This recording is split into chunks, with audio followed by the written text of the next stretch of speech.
I'll start. My name is Rod, and I like to party. So you mean whiskey? What? You're saying it weird. Saying what weird? All of it. Where do you get off? Hey there, Church Planner. Welcome to another episode of the Church Planner Podcast Wednesday edition with your host, Bobby Frazier and Maddie Buckets Turcato. My middle name is now Buckets. I like it. Sounds good. No, your middle name is now Turcato. Okay, whatever it is, I'm good with it. There's one thing you need to know about. There's one thing to know about me. It's I'll roll with the punches no matter what. You got like a Spanish double middle name because of your obvious ethnicity. Obviously. There's an inside joke here where Matt is Hawaiian, and I guess partially Chinese is what the new news is. I did learn in the recent months that I am about 12.5% Chinese. So that was there you go. something to enjoy in my late 30s. You learn something new every day. Yes, I was ethnically I've always said that I'm ethnically ambiguous, and it turns out I was ethnically ambiguous to myself as well. So. Yeah, and Matt obviously does get confused as being Hispanic and uses that to his benefit. I will take any confusion about my ethnicity as long as it's my benefit. I'll also leverage it if it's not to my benefit. So. Oh yeah, you'll use it to shame the right people. And I know. All right, well, here we are again. We are one short win away in Boston tonight from an 18th banner. After getting I saw the other day. I saw the other day the aggregate score is actually in favor of Dallas. After a 38-point whooping. I wouldn't call it a whooping. I would call it a mail-in from the Celtics on purpose. I think they gave a game off so that they could win it in front of their home crowd. I think that's what happened. It's a dangerous thing to do because one bad game tonight and then it's back in Dallas and then it's anybody's, then it's a toss-up. But I don't think I would say best case scenario. I told you, if it's not Boston in 5, it's a letdown. So if it goes another game, these Celtics are really underperforming. Yeah, I will say, yesterday I was on Father's Day. I was shifting between the U.S. Open and I was waiting for the European Championships. I was going to watch the England game. And in between, I caught a moment of the Fever versus the Sky, which do you see a hard foul from Angel Reese on Caitlin Clark? I'll tell you this. That never in my life have I ever seen pop-ups for the WNBA and then like, oh, I want to watch that video. But here we are. So I know, like there's there's drama, there's trash talk. It's exciting. I will say this. So Caitlin, Robert, we have to be really careful on what we say right now because it is amazing how quickly men can get canceled talking about the WNBA. Okay, well, here's what I'm going to say. I really enjoyed it as an entertainment product. It is good. And I don't think I have experienced that before. So pleasantly surprised and excited. These women are very talented and they deserve all of the recognition for their performance on and off the court. No question. Here's what I would say. This is how you treat them like men is we criticize them like we criticize men. And here's what I'm going to say. Caitlin Clark is a once in a generation phenomenal athlete. But she still is a rookie and is growing. And I had a crazy stat line yesterday, like the highest stat line of any rookie of all time sort of thing going on. But I would say as a point guard, she's still like not protecting the ball well. And I think that's like once she starts doing that, the Fever are going to be unstoppable. If she can limit the number of turnovers that are happening while she's possessing or passing, I think that's going to be just like explosive growth for their team. Really good product though. Really excited for them.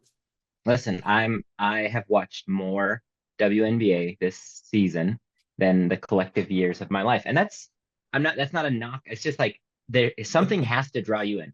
Up until 7-8 years ago, I never watched baseball. But then the World Series, when the Cubs won the World Series, drew me into baseball, and now I'm a fan. So there has to be a catalyst to draw you in, and then the product has to be good enough to keep you engaged. And that's what baseball did for me. And I hope that that's what the WNBA does. I hope that it's something that for the long term keeps me watching. And if Caitlin Clark was that catalyst for hundreds of thousands of Americans, that's amazing. So Yeah. Well, and I think that there's some markets where the men's teams have not had the investment or the excitement, and that creates opportunities for women's sports that are actually pretty exciting, both with women's soccer and women's basketball. Both are good products by themselves without any sort of comparison. And so if they have good promotion, they have good ownership, they invest in it, I think there's great business opportunity there too. It So feels like soccer was a better product than the yeah. men's for a long time. I mean, probably still to Yeah. this day.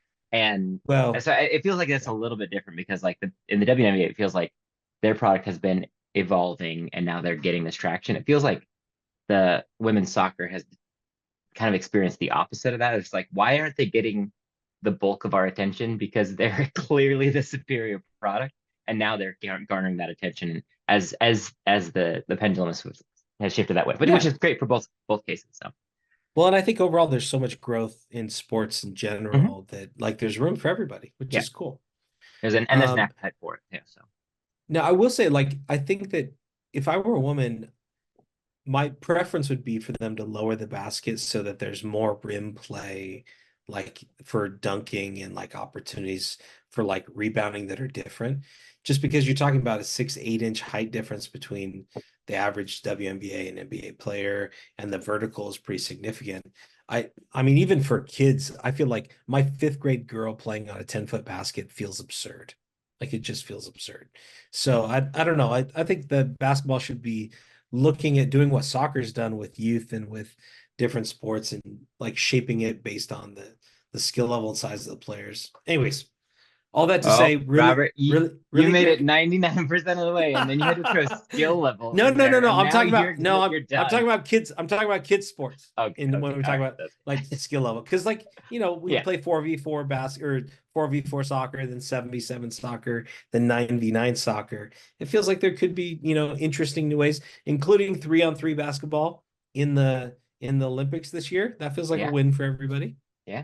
Feels good. So, all Is right, I Jimmer think Fredette playing in the Olympics for us? That's I believe the so. I think he is. Yeah, yeah. Yeah. All Okay, right, well, I think we made it out unscathed, and the headline of this episode is two guys talked about the WNBA.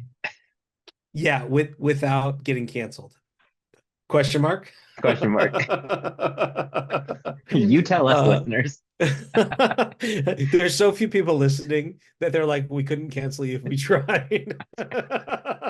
This is what blows us up. It, see, and that's The actually the something viral moment for the Church Planter podcast. I'm was sure they the guys started are gonna talking love about the that. WNBA and guys didn't get canceled. Okay. All right. Well, so we've been talking about evangelism. Let's jump into our topic for the week because we got a shorter episode today. I'm picking up a friend and taking him to the airport, so we've got a little shorter episode. Um, I've really enjoyed this conversation, both because like we have a lot to talk about, and we've both experienced a lot of just like God working in people's lives through evangelism. And then secondarily, like church planners in general tend to have an evangelistic mindset, but not be trained as evangelists. And so that's one of the things that we want to talk about. Peyton spent a lot of time talking about evangelism and reaching lost people in different kinds of ways throughout the 500 plus episodes of this podcast. We want to keep that going because we think that that's the center of church planting, is reaching lost people by doing evangelism and discipleship, not starting new gatherings of Christians. Like those are two different things. You can start a church or you can plant a church. They're two different things, and that's kind of what we're trying to get down to. And we talked about uh, what how do we journey with people in their spiritual journey. And today I want to talk about how can you tell when there's opportunity for the Spirit that's already at work in people's lives? How can you tell what's happening? So I'm going to start with this question, Matt. When has been a time where you've just like uh paid attention and seen God's Spirit working in people around you? Because most of the time I think we're not paying attention and we don't notice, but when we start praying and paying attention, then we notice the Spirit. So, like, do you have any examples of ways that you've seen like people are interested in spiritual things because you're paying attention? Yeah, I think like I don't come from a religious family. And I would say my wife comes from like a traditionally Catholic religious family in the sense that there wasn't a lot of personal relationship there. And so I think those familial relationships are really unique because they feel a little bit more like uh, they're more invested, and paying attention to them is a little harder sometimes. But I think that that's an area, especially with my wife's family, that I've had an opportunity to as we talked about last week, co-journey alongside my wife's sisters in life, and I've along that process, I get to see some really cool evolution in their views of religion and their views of who God is and what that is. But I think that they weren't these like overt, like, hey, tell me more about you know, about who Jesus is. It's been this kind of like, oh, like I'm seeing conversations that they're having with my wife around hard things that are happening, or there's been a couple instances with some cancer in my wife's family, and so these hard circumstances kind of bring about this softness and these questions. So it's been interesting to see that, and I think from like the view of evangelism, it's very different than what I've traditionally seen, where it's like I'm looking again for those opportunities to convert a conversation or to move a conversation, and it's more just like how do I be present, and then as I'm being present, that's when the Spirit's moving, and I get to see what it's doing, and I get to kind of support what the Spirit's doing or what He's doing, and not feel like it's this like, oh, I need to capitalize on this opportunity. And it's more like, God, you're just calling me to be here and be present. And then that has moved into spiritual openness and into some of that interest and some of that engagement that I don't think is again like proactive, but is more reactive to what God's already doing there. And so it's been cool to see some opportunities in those spaces.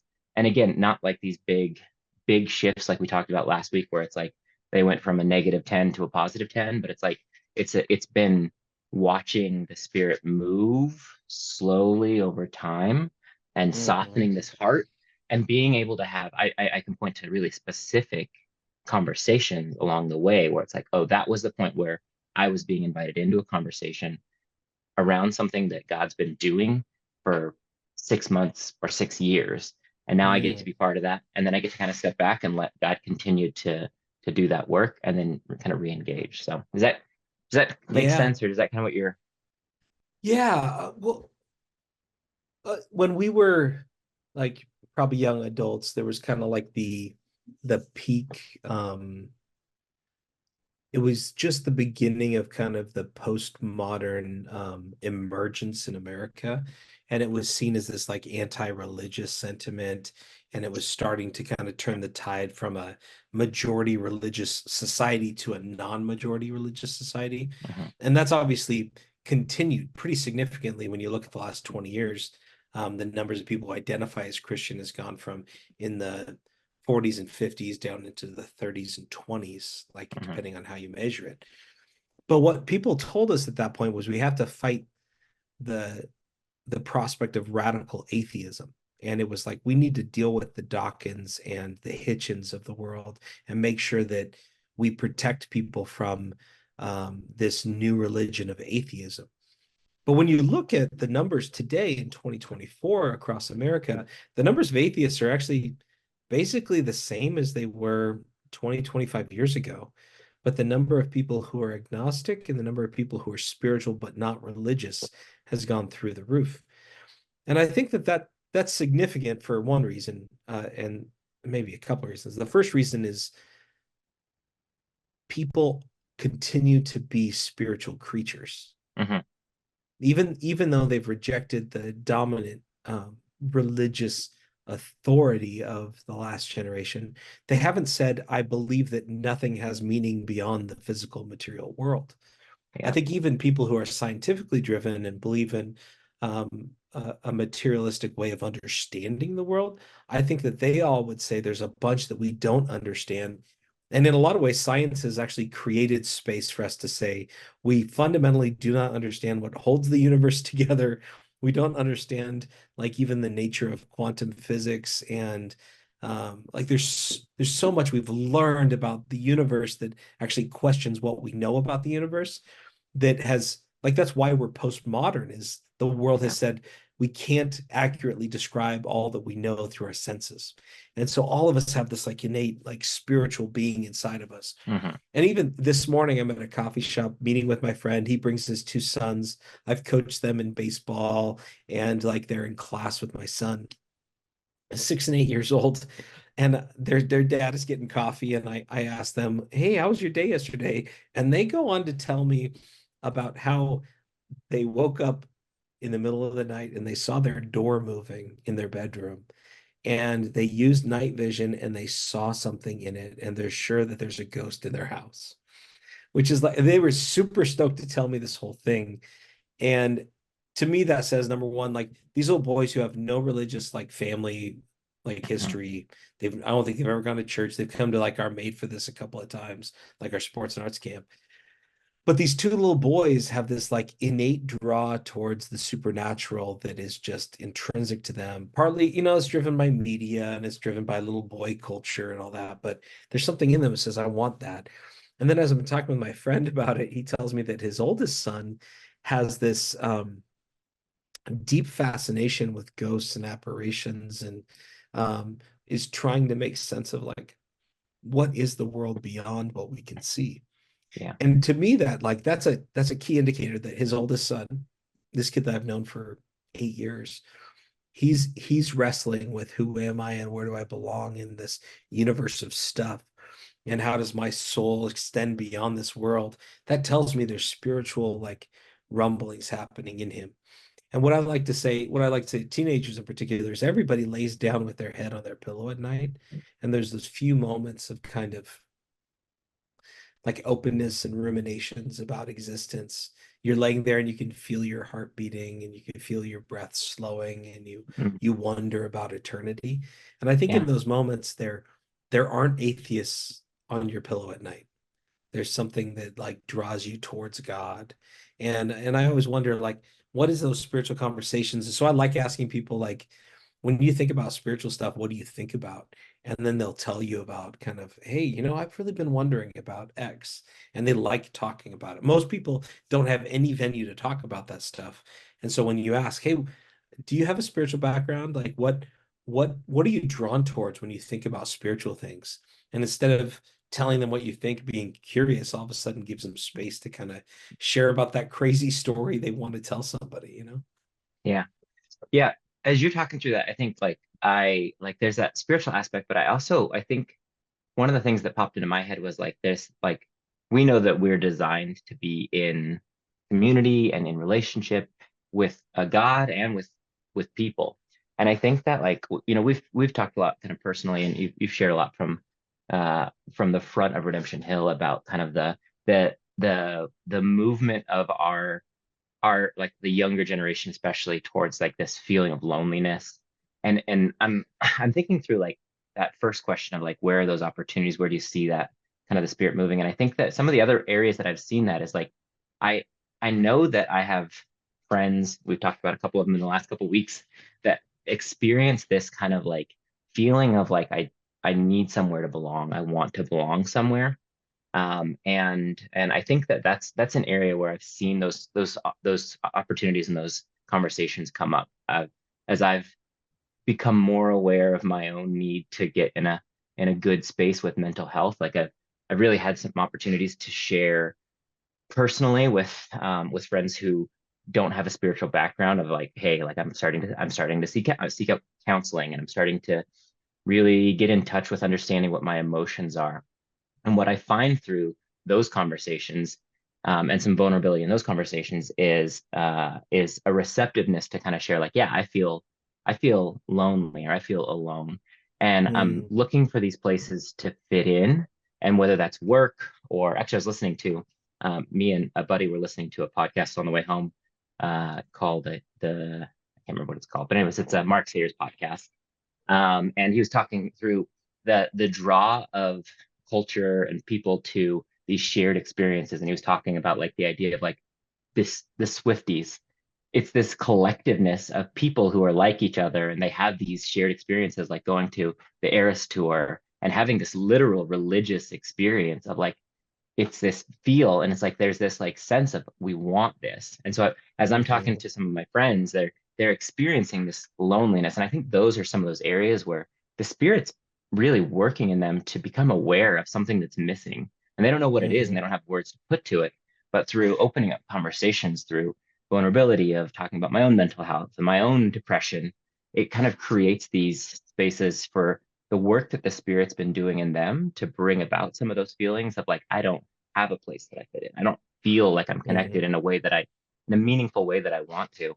And I think those are some of the avenues that can create really unique opportunities to share the good news of Jesus, but not in a way of like, here's what I've rehearsed, but here's where I've seen that healing take place.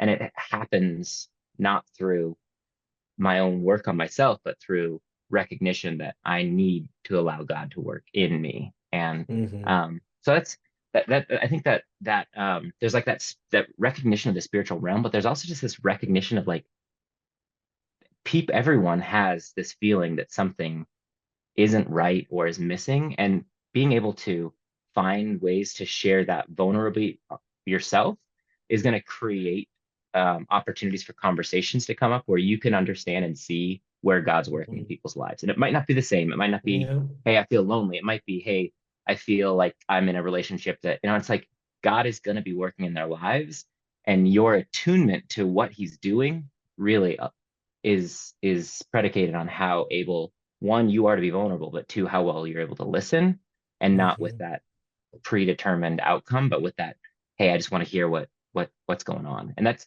for you and me, that might sound like, hey, what's God been working on in your life? But for my non-religious friends, it might just be like, hey, how are things, how are things really going? What are you working on? Like, how are you working on yourself? And then hearing those and being able to use those as a lens to be able to see, okay, I like what is God doing in that, even though you might not be able Mhm. to recognize it. So Yeah. Well, what you're talking about is like there's a lot of power in that idea, and that's number one, vulnerability breeds vulnerability.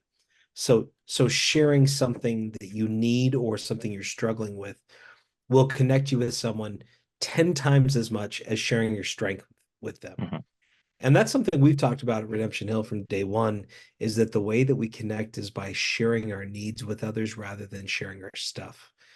And so and this is not a new thing that we're inventing. This was the way Jesus connected with people. What you see is that the God of all creation, who has no needs at all, put himself into a position where, because he was poor and because he was an itinerant preacher, everywhere he went, he had to rely on other people to feed him and to house him. Every town he went into, he had to rely upon the hospitality of others so that he could survive. And putting yourself in that position, we've been told by our culture that that is an imposition. But in reality, that is the way that God has shaped the world, is that those who have stuff and those who need stuff are connected through their sharing. And so what Jesus would do is he went to the woman at the well, and he doesn't say, "Here, let me be, let me bravely offer you to draw some water for you." He says, "Hey, would you get some water for me?" She's the one who's there. mhm, It's their community well. She has a bucket. Jesus probably didn't carry a wooden bucket with him everywhere he went. He probably was at the mercy of those around him. And then in allowing her to serve him and provide for his need, it allowed them to have an interaction that wouldn't have happened otherwise. If yeah, Jesus had just self-sufficiently grabbed, the nearest container and grabbed his own water, he wouldn't have had that conversation. You see that when Jesus sends out his disciples. We talk about who are those people of peace. That comes from mhm, that story in Luke chapter 10.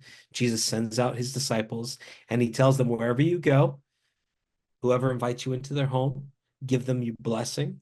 They are the people that will receive your peace and your blessing.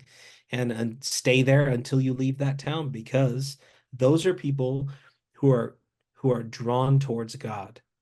Those who serve others are people who are close to the kingdom. And what we see in Matthew 25 is that that is the road to the kingdom of God, is people who serve and share with others. And so Jesus is saying those are the people who are open to the Spirit. They're looking for the kingdom of God. Work with them, invite them in. And so what we'll do a lot of times is we'll ask people to serve with us or serve us as a way to connect. I try to borrow tools as often as I can because it connects me with my neighbors instead of going and buying them. I still buy too many tools, but it's a great way to connect and say, hey, Gary, you've got that roller for your yard that helps get it flat. Could I borrow that?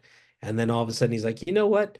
I've actually got on back my four-wheeler. Let me come over and do it for you. And then afterwards, we're sitting on my driveway grabbing a beer because we're connected by his care for me. Yeah. Like that's what we're talking about is how do we create soft spaces for people to care for one another? It doesn't start by me being offering to be the strong, capable one who offers it. It starts Yeah. by me offering my weakness, me Yeah. offering what I need from others. Yeah.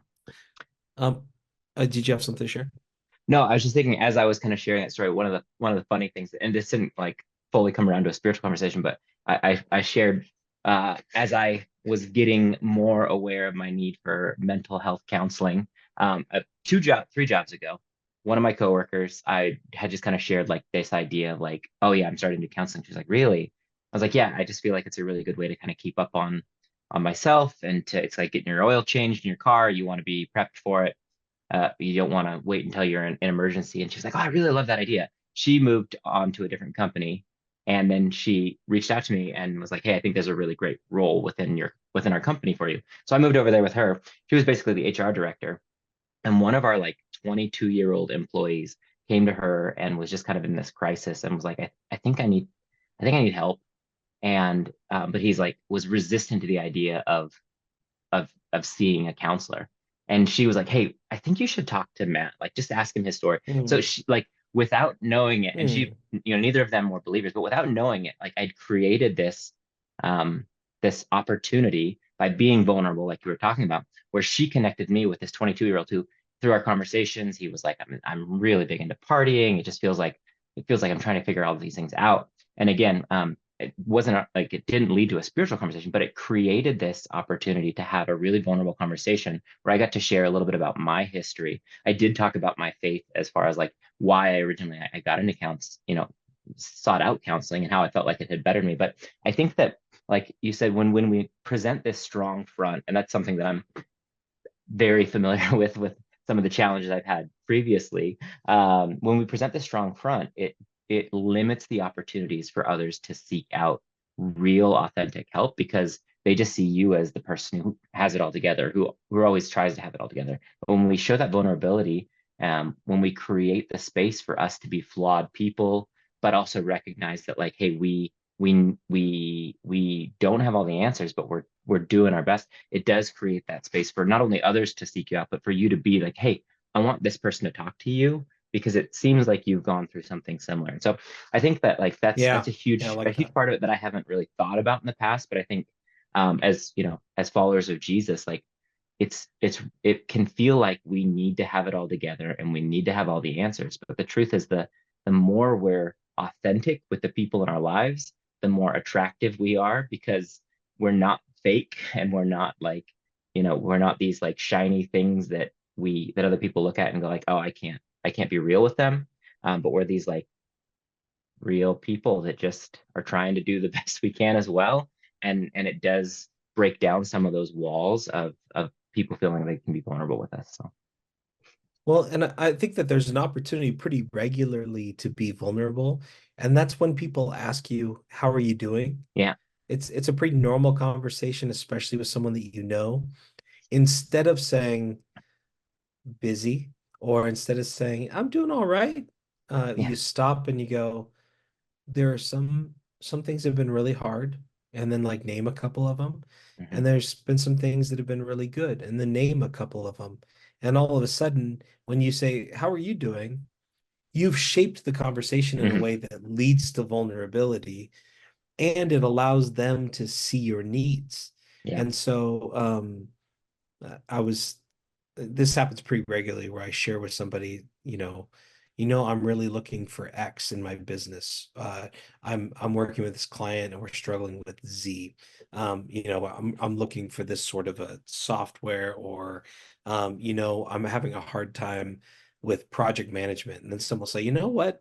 We actually found X, and then they can offer something as a gift to Hmm. care for me. And Yeah. a lot of times that will be what I need.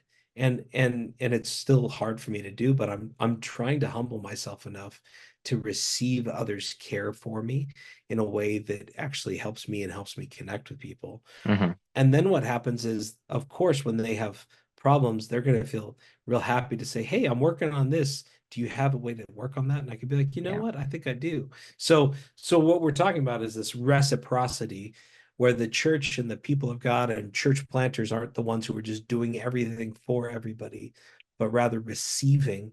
And this was Hmm. Jesus's model.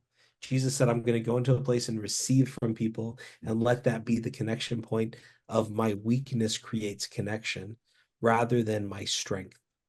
And I want that to be kind of like our takeaway together, is be paying attention to where the Spirit could work by us showing up, asking different questions, being curious, and Hmm. telling people our needs, and then see what God's up to, because I think there's some incredible things happening all the time.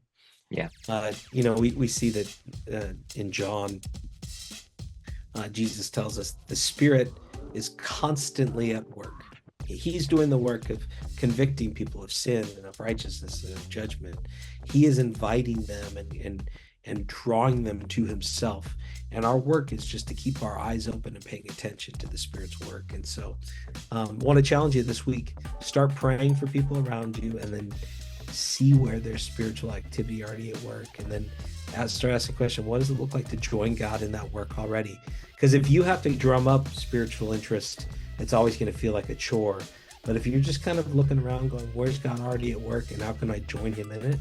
Then all of a sudden it's like a treasure hunt. I'm just participating in the work God's already up to. It's not up to me. So that's all I got for today, man.